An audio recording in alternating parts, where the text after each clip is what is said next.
It was 2 days before Mother's Day when 12-year-old Owen wandered into a crooked little antique store that seemed to appear out of nowhere on his street. He'd never seen it before, though he'd walked that route home from school for years. Inside, the air smelled like mold and wax. Every corner was stacked with strange things: dolls with missing eyes, clocks that ticked backward, mirrors that fogged without reason. And then he saw it. A small, hand-carved music box. Cherry wood, delicate roses inlaid in silver, and a tiny brass plaque on the lid that read, "For Mother." When Owen asked how much, the man didn't name a price. He just whispered, "Every song has a soul. Make sure she listens alone." Confused, but excited, Owen brought it home, wrapped it carefully, and tucked it under his bed until Sunday. That morning, his mom beamed when she opened it. "It's beautiful," she said, winding the key on the side. The music box chimed softly, a lullaby, slow and haunting.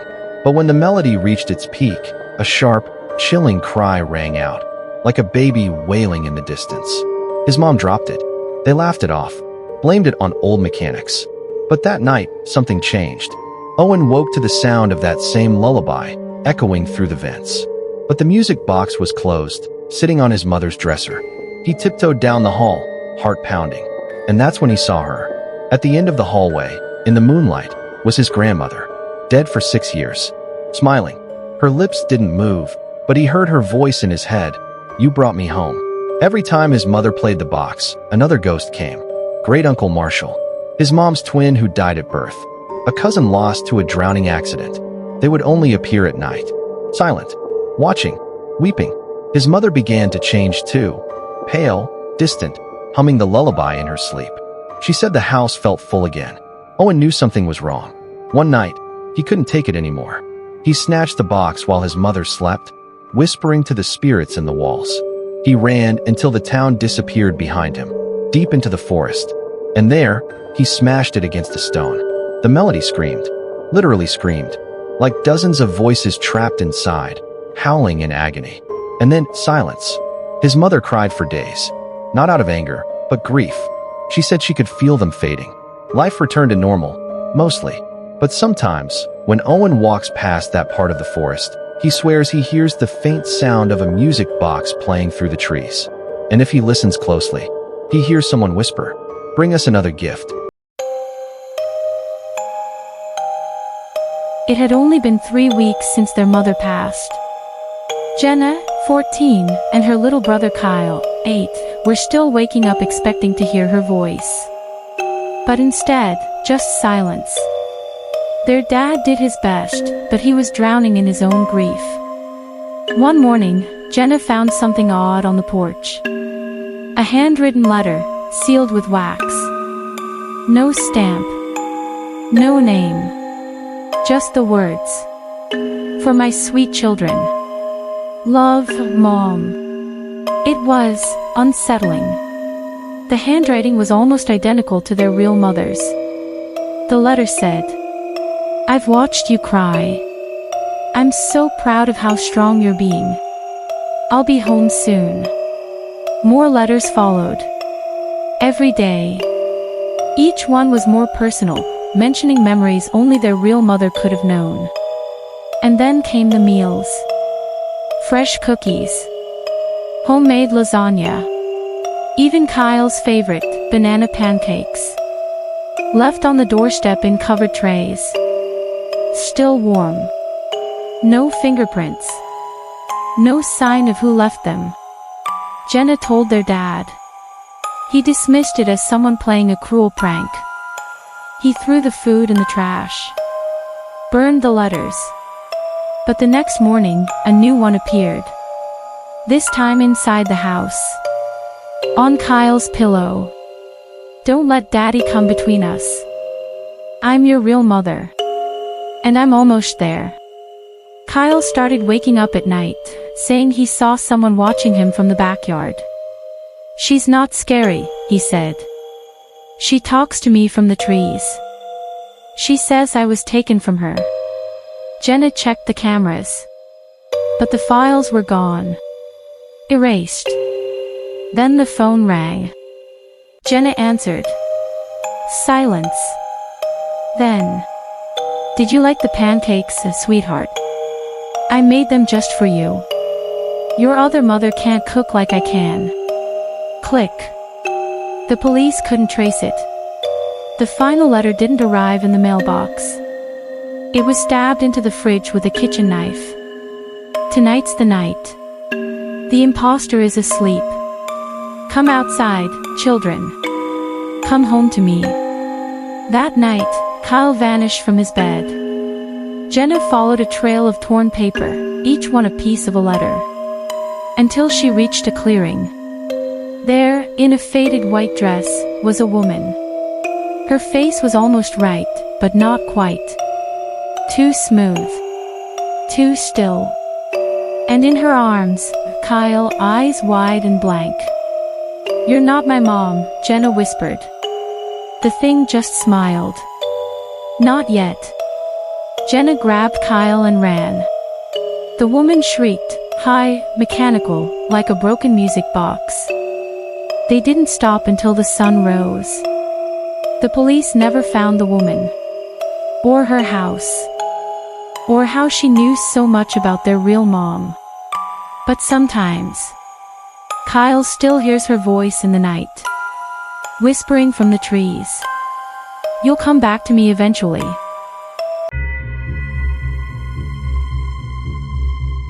Clara gave birth to her son, Jonah, on a stormy Tuesday night.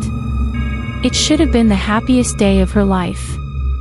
But from the moment he cried, something felt wrong. It wasn't just exhaustion. It was hollow.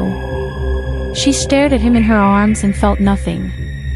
No joy. No love. Just emptiness. And whispers she couldn't place. At home, Clara's condition worsened. She stopped sleeping. Barely ate. She would stand over Jonah's crib for hours, whispering lullabies in a language her husband, Mark, didn't recognize. Sometimes, he'd find her in the nursery, scratching strange symbols into the wall, then denying she'd done it. She told her therapist it was just postpartum depression. But the truth was much darker. Clara began hearing a second voice inside her mind. It didn't sound like her thoughts. It was older, colder, and it kept saying the same thing. "The child is mine now. You were just the vessel." Jonah's nursery turned ice cold at night. His toys moved when no one touched them. And every morning, Clara woke up with dirt beneath her fingernails, as if she'd been digging. Mark installed a baby monitor. One night, he watched as Clara stood over Jonah, her voice guttural, whispering, "Sleep, my heir of shadows. Your kingdom awaits." That morning, the wall above Jonah's crib was smeared with red letters. "He is not yours." Clara screamed. But Mark hadn't heard a thing. Desperate, Clara dug through books on folklore, mythology, and possession. She found stories, ancient stories, about the mother in black. A spirit that preyed on grieving or unstable women after childbirth, taking over their bodies to raise stolen children for dark rituals. Some cultures called it Merim. Others just called it mother hunger. And once it took root, it never left willingly. Clara tried to fight. She screamed into pillows. She burned the nursery symbols. She even tried to leave. But the entity held her from within. One night, Clara caught her own hand reaching toward Jonah's throat, against her will. She bit her own wrist to stop it. She had one chance. Clara performed a banishment rite she pieced together from fragmented texts. She surrounded Jonah in a salt circle, lit black candles, and chanted the name of the thing inside her. The spirit shrieked. It tried to tear her apart from the inside out. And then, silence. Clara never spoke of that night again. Jonah grew strong. Happy. But sometimes, when he cries at 3 a.m., Clara hears another voice cooing from the dark, before she even enters the room. And her reflection, still moves a second too late.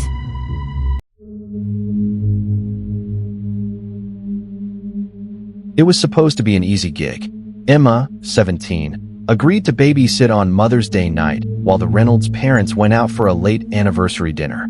Just a few hours, the mom had said. The kids are already in their pajamas. 2 kids, a TV, and a fridge full of snacks. Easy money. But Emma didn't ask why their last sitter never came back. The house was quiet. Too quiet. The kids, Ava and Max, barely spoke. They just sat on the couch, wide-eyed, staring at the fireplace. Emma tucked them in around 9 p.m. They said the same thing before bed. Don't go in the basement tonight. An hour later, she heard a creak. Not upstairs. Below. She remembered what the kids said and ignored it. Because curiosity always wins. Emma grabbed a flashlight and opened the basement door. Dust. Cold.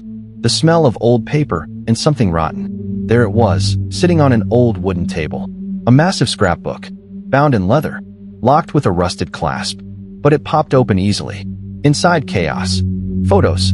Yellowed newspaper clippings. Children's drawings with red crayon. Mother's Day, 1994. Woman found dismembered in bathtub. Mother's Day, 1987. 3 kids found alive in crawl space. Mom missing. Emma flipped faster. Dozens of entries. Every single one, on Mother's Day.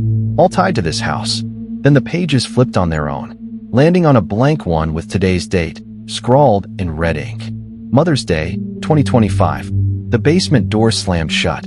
Emma spun around. Nothing there. But when she turned back to the table, a Polaroid photo now sat on top of the scrapbook. It was her. Taken from behind. In that very basement. Emma ran. Up the stairs. Screaming. The doorknob wouldn't budge. Then, the lights went out. And something, whispered in her ear. You shouldn't have come down here, Emma. Suddenly, the door opened. She bolted out, heart racing, only to stop dead. Ava and Max were awake, standing at the bottom of the stairs. Silent, smiling, each holding something behind their backs. Knives. Emma backed away slowly, toward the fireplace. That's when she noticed something strange about the wall behind her. She pressed her hand to a loose brick. It slid open. Inside were more scrapbooks. Shelves full of them. Dozens of names. Faces. All babysitters. All on Mother's Day. When the Reynolds returned, the house was empty. The kids were asleep, tucked in like nothing happened. The basement door was shut tight. But Emma? Gone. Vanished without a trace. The only sign she'd ever been there.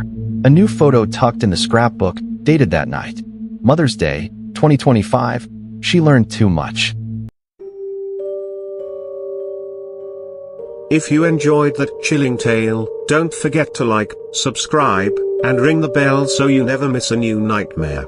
And hey, check the links in the description for 10 spine-tingling Amazon horror finds. Perfect for fans of the dark and twisted. Until next time, watch the kids closely. And never trust the scrapbook.